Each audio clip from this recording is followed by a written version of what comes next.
was upset about it between you and me. For 34 years, Jeannie Seely held her place on the stage of the Grand Ole Opry with quiet consistency, showing up, performing, and letting the music speak for her.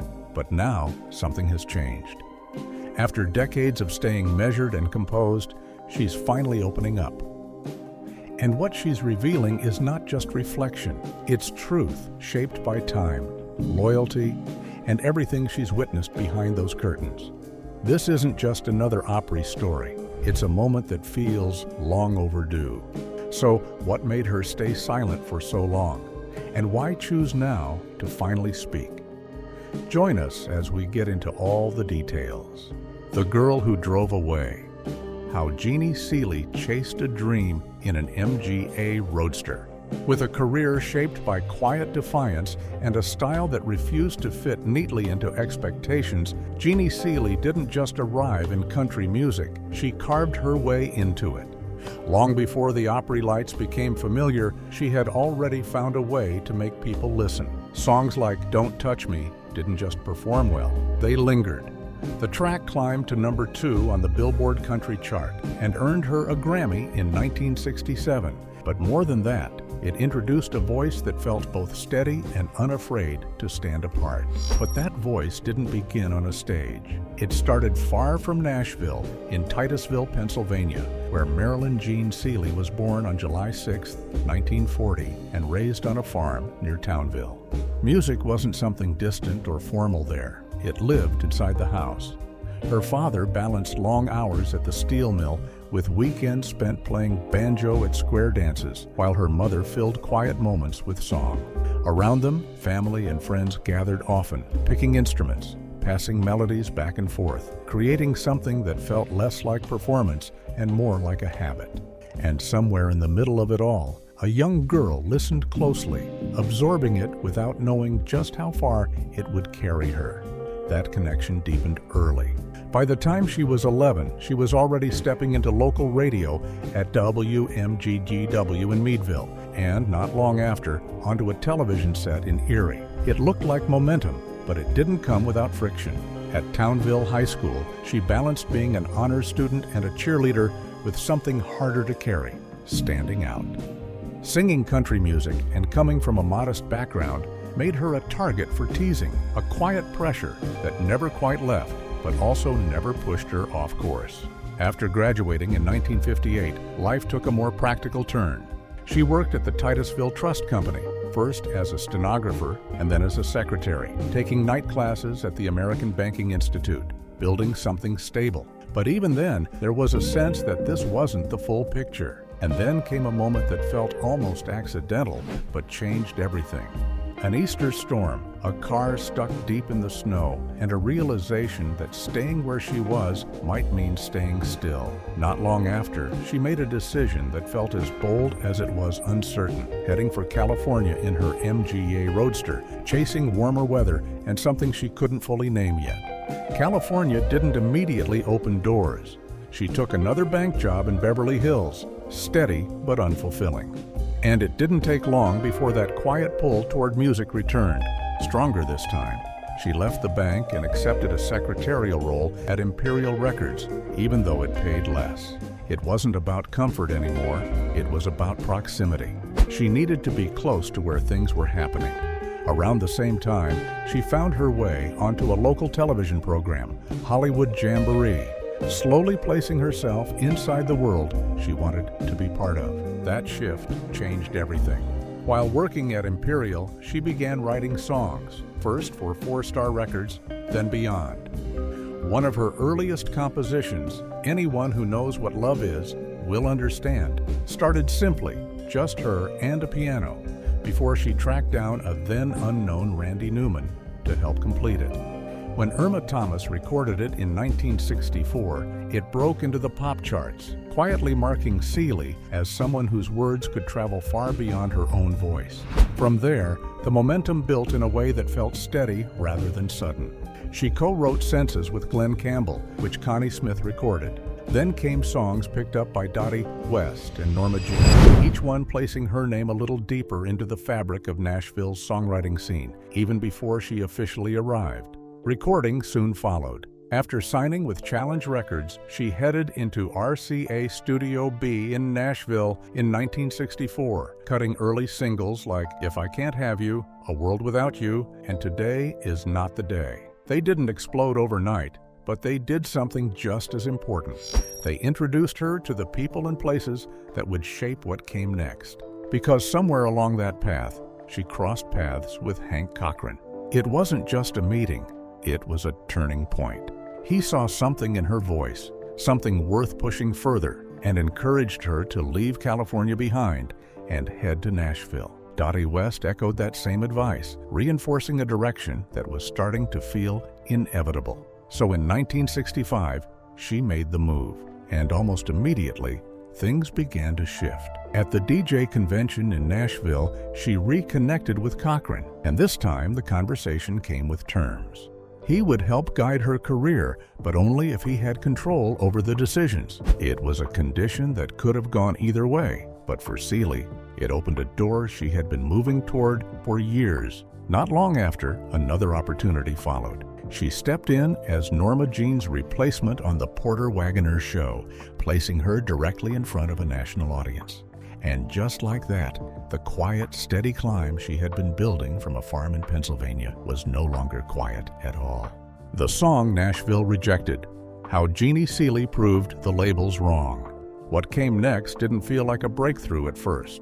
In fact, it looked like rejection over and over again. When Hank Cochran carried a demo of Jeannie Seely's voice around Nashville, every major label passed. No hesitation, no second chances. Just a quiet series of no's that could have easily stopped things before they even began. But one door didn't close completely. Fred Foster at Monument Records showed interest, though it came with a condition. If Seely could find the right song, something strong enough to cut through the noise, then maybe there was a place for her. That maybe turned into something real in the middle of a road stop in Rochester, New York. While traveling with Porter Wagoner's show, Seely got a call from Cochran. Over the phone, he sang the opening lines of a song he'd been working on. It was rough and unfinished, but there was something in it that made her pause. She agreed to hear the rest. Not long after, he was on a plane, meeting her in person, finishing what he started. And somewhere between those verses, the decision was made. When she stepped into Monument's Nashville office and recorded Don't Touch Me, everything changed. The song didn't just perform well, it did numbers. It climbed near the top of the country charts, crossed into the pop charts, and slowly began to take on a life of its own. Over time, writers and historians would call it a standard, but in that moment, it was something simpler and more powerful. It was proof that the voice so many had passed on could not only hold its own, but also stand out. That success came with changes. On the Porter Wagoner Show, Seely's place didn't stay hers for long. She was replaced by Dolly Parton, a shift that could have felt like a setback. But by then, she didn't need the space the same way anymore. The song had already opened bigger doors. In 1967, she stepped into one of them, becoming a member of the Grand Ole Opry. It wasn't just a milestone.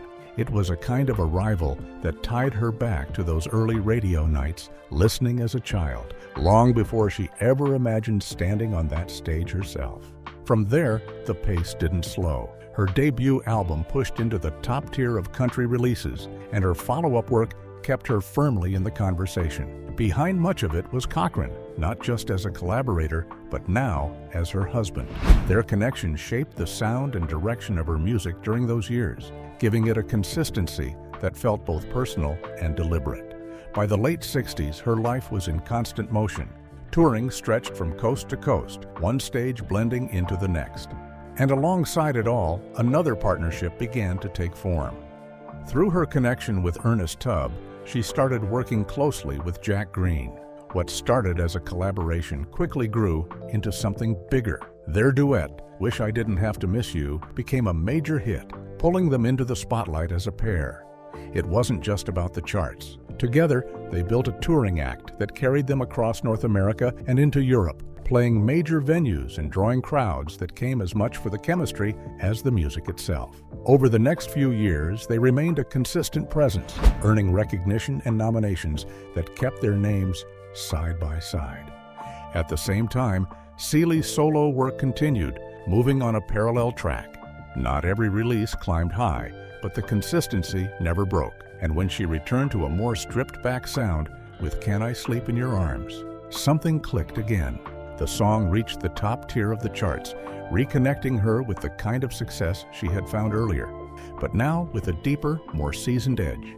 That balance between collaboration and independence defined much of the early 70s. She moved between labels, working with producers like Owen Bradley, experimenting with sound while staying rooted in the emotional weight that had always defined her voice. There were tours overseas, including performances for U.S. troops across Eastern Asia, and even a stretch where she hosted a radio segment for the American Armed Forces Network, reaching millions of listeners. It wasn't just about performing anymore. It was about presence, about being heard in different ways, in different places. And still, the momentum carried forward. New partnerships, new recordings, new stages.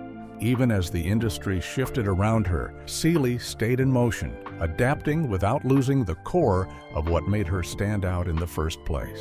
By the time the late 70s approached, the pace had begun to change, but the work hadn't stopped. She continued recording, continued writing, continued showing up.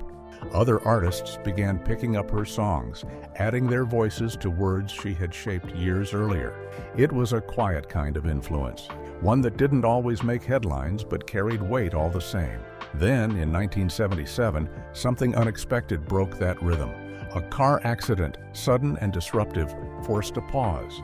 And for someone who had spent years moving forward without stopping, even that pause became part of the story. The Woman Who Stayed, Jeannie Seely's journey through love and loss. While the world held on to Jeannie Seely as a voice, as a presence, as a constant on the Grand Ole Opry stage, there was another story running quietly alongside it. One that didn't unfold under bright lights or applause, but in private moments, in long stretches of loyalty, and in relationships that shaped her just as much as the music ever did. Because behind the legacy, behind the record-setting 5,397 Opry appearances, there was a personal life that carried its own weight. And at the center of it were two marriages, both deeply felt, both very different, and both leaving a lasting mark on who she became. The first began not with romance, but with music. When Hank Cochran entered her life, it was through work, through songs, through the kind of creative connection that builds slowly before it becomes something else. He wasn't just writing for her.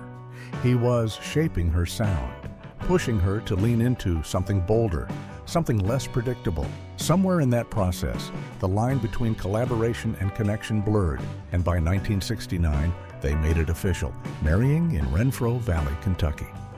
But even that beginning carried its own complexity.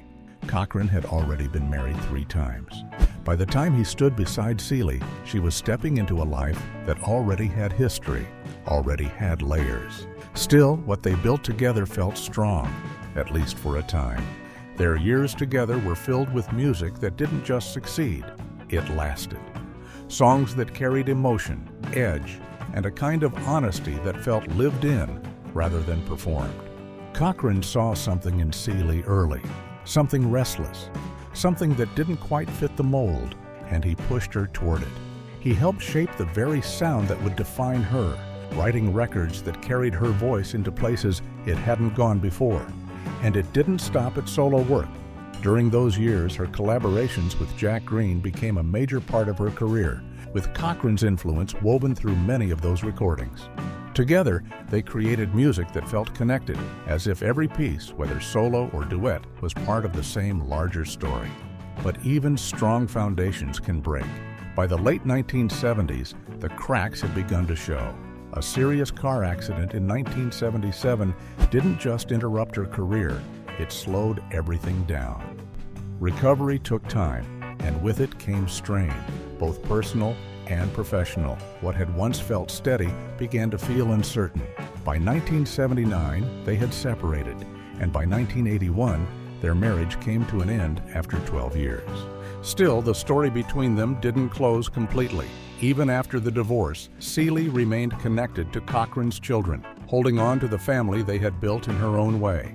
And when she spoke about him in later years, there was no bitterness, only acknowledgement of the role he played in her rise, in her sound, in the path her life had taken. When Cochran passed away in 2010 after battling pancreatic cancer, it marked the end of a chapter that had begun decades earlier, one rooted as much in music as it was in love. And for a long time after that, Seely stayed on her own. Years passed, nearly 3 decades in fact, long enough for that part of her life to feel settled, even closed. But then, quietly, something shifted again. This time, it didn't come from the music world. Eugene H. Ward had been in her life for years, not as a partner, but as a familiar presence. They knew each other through community work in Nashville and through shared involvement in the Donaldson Chamber of Commerce. It wasn't sudden, and it wasn't dramatic. It was something slower, something that grew over time, almost unnoticed at first. Then, in her 70s, Seely made a choice that felt both unexpected and deeply intentional. She gave love another chance. In November 2010, just months after turning 70, she married Ward at Nashville's historic Two Rivers Mansion. And this time, the rhythm of the relationship felt different. There was no pressure to prove anything, no need to chase momentum. What they built together was quieter, steadier, grounded in companionship rather than reinvention. For the next 14 years, that steadiness held, until December 2024, when Ward passed away at the age of 92 after a long battle with cancer. Through it all, Seely remained by his side, present until the very end.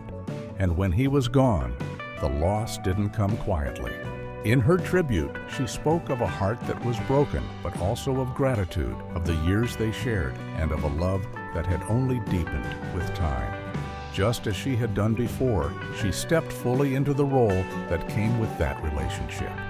She embraced his children, his grandchildren, and his extended family, not as something separate, but as her own. It was a pattern that had followed her through both marriages, a way of building family that didn't depend on biology, but on presence, on care, on consistency.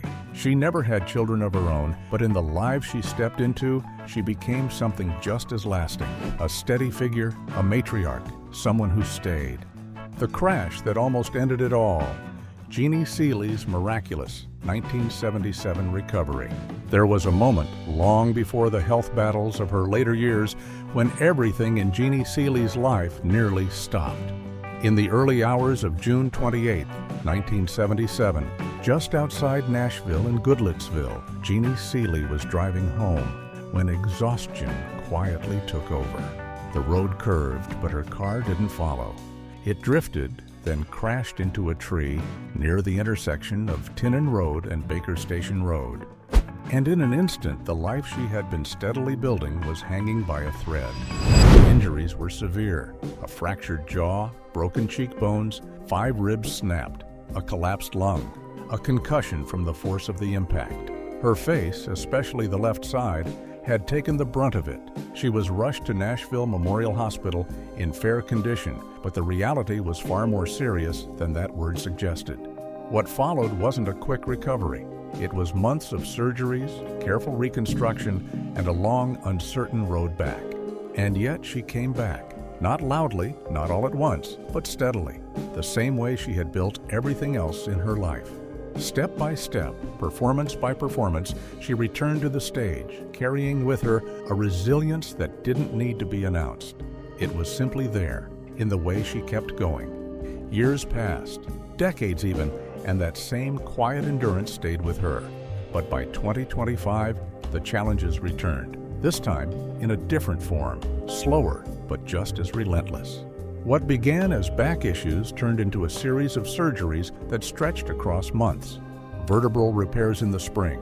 Then, not long after, 2 emergency abdominal operations. Complications followed. An infection. An 11-day stay in intensive care. Pneumonia layered on top of it all, making recovery even harder, even heavier. And still, she didn't fully step away. Even in her 80s, Seely kept herself connected to the music.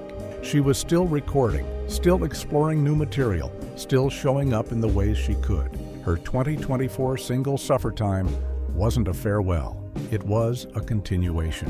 At the same time, she remained present behind the scenes, mentoring, hosting her Sirius XM show, staying involved in a world she had spent her entire life helping shape. But the toll of that year was undeniable. After months of complications, hospital stays, and setbacks, she was admitted once again, this time at Summit Medical Center in Tennessee. Pneumonia had returned, and alongside it, something more serious, an intestinal infection that her body, after everything it had already endured, could no longer fight.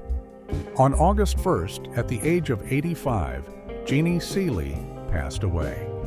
Her death came just months after losing Eugene H. Ward, the man who had brought her peace in her later years, adding another layer of quiet heartbreak to an already difficult chapter. And yet, even in that ending, there's something that holds steady. Because the story of Jeannie Seely was never about avoiding hardship, it was about moving through it. From a near-fatal crash that could have taken everything to the long, difficult stretch of her final year, she remained consistent in the one way that mattered most. She stayed. In the music, in the lives she touched, in the spaces she helped change. And even now, that presence doesn't feel like it's gone. After 34 years, Jeannie Seely finally speaks up on the Opry. By the time Jeannie Seely spoke about the Grand Ole Opry in her final years, there was a weight to her words that hadn't always been there before. Not because her love for it had changed, but because time had. After decades of standing on that stage, after 5,397 performances, more than any other artist in its history, she wasn't just reflecting anymore. She was thinking about what would remain when she was no longer there. And now, with her passing at 85, those words don't just feel like reflections. They feel like something she was leaving behind. From the very beginning, Seely's relationship with the Opry was never quiet or passive. When she first arrived in 1966, she stepped into an institution that was still holding tightly to tradition, especially when it came to women. There were expectations, unspoken but firm. Long skirts, safe presentation, a certain kind of image that wasn't meant to be questioned. She questioned it anyway. She walked in wearing a miniskirt, slipped off her coat, and stepped onto that stage before anyone could stop her. It wasn't planned as a statement, but it became one. When Opry manager Ott Devine confronted her afterward, the moment could have gone either way. But instead of backing down, she explained that she had just come from California, that this was what people were wearing, and that change was already on its way, whether they liked it or not. She even joked about it, offering a compromise that made the point clear. The future wasn't something you could keep outside the door. That moment didn't just pass, it changed something. Other women began to follow her lead, slowly stepping out of the rigid expectations they had been held to for years. And for Seely, that was always the point. Not rebellion for its own sake, but movement, progress. A refusal to let things stay stuck simply because they always had been. That same energy carried into the way she spoke about opportunity inside the Opry. For years, women were expected to sing and step aside, while the men hosted, spoke, and carried the flow of the show. It was treated as tradition, something fixed. But Seely didn't see it that way. She kept raising the issue again and again, even when she was dismissed. She argued that it wasn't just about fairness for women, it was about the quality of the show itself. With a roster that included a significant number of female artists, she believed the Opry was ignoring a major part of its own talent and, just as importantly, a major part of its audience. To her, it didn't make sense that women could fill seats but not hold the microphone. In 1985, she became the first woman to host an Opry segment. But even that came by chance, stepping in when a male host was stranded in a snowstorm. Still, she took that moment and used it as proof that it could be done. And she didn't stop there. She kept pushing until years later, real change finally took hold. But beyond the battles and the progress, there was something else that defined her time there: the people. Seely often spoke about what she called her Opry sisters, a circle of women who shared that space with her through the years. Connie Smith, Jean Shepard, Jan Howard, Tammy Wynette, and especially Dottie West. With them, the Opry became more than a stage. It became a shared life. And with that came moments that stayed long after the music ended. One of the hardest came in 1991, when she was already backstage at the Opry and heard that Dottie West had been in a devastating car accident on her way there. Shock moved quickly through everyone. For days there was hope, then loss. Seely stayed close through it all, keeping vigil at the hospital. And when the Opry asked her to host the show in tribute just days after West's passing, she didn't think she could do it. But then something shifted in her thinking. After days of feeling helpless, she realized this was something she could do, some things that mattered. So she stepped forward. That was who she was inside the Opry, someone who carried it even when it was heavy. By the time she reached her later years, that role had changed again.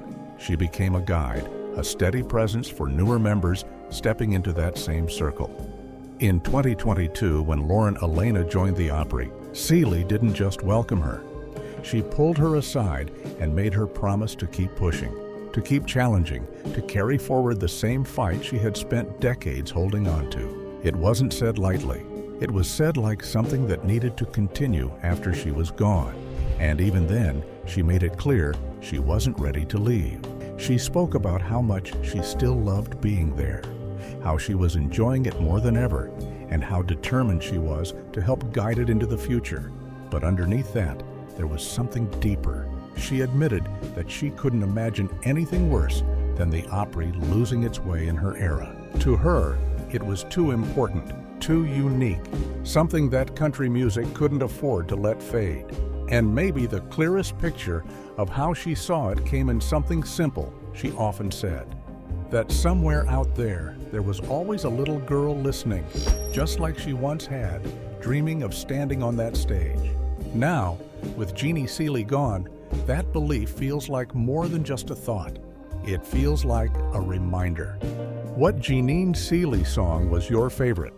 Share your thoughts with us in the comments below. Don't forget to like, share, and subscribe. Also click the next video shown on your screen. You will enjoy it.